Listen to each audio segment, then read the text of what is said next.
வணக்கம்ப்பா. ஆணிக்கால் ரொம்ப சிரமப்படுறாங்க.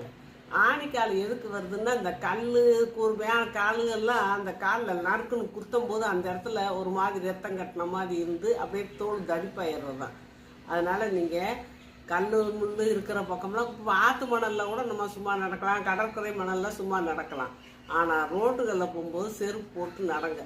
ஏன்னா நம்ம அப்படியே பழகி போயிட்டோம். அந்த காலத்தில் காட்டு தோட்டத்தில் நடந்தவங்கெல்லாம் வெறுங்காலில் தான் நடந்தாங்க. அவங்களுக்கு ஒன்றும் செய்யலை. இப்போ உடம்பு ரொம்ப பக்குவம் இல்லாமல் போயிடுச்சு. அதனால் செருப்பு போட்டு நடக்கும். முடிஞ்சால் வீட்டுக்குள்ள கூட நீங்கள் செருப்பு போட்டு நடக்கும். ஒரு சின்ன ஏதாவது ஒரு சின்ன கல் குத்தி உள்ளே போயிருக்காது, இருந்தாலும் அந்த மாதிரி ஆகும். இதுக்கு இந்த ஆணிக்கால் உள்ளவங்க இந்த அம்மான் பச்சரிசி செடின்னு சொல்லி இந்த பூவாக இருக்கும். நீங்கள் எல்லா பக்கமும் அது விளைஞ்சு கிடக்கும். அதை ஒடிச்சோம்னா பால் வரும். அந்த பாலை அந்த இது மேலே, அந்த ஆணி மேலே ஒரு நாளைக்கு 2 தடவை 3 தடவை கூட நீங்கள் வச்சுக்கிட்டே வாங்க. நாளடைவில் அந்த தோல் மிருதி வாங்கி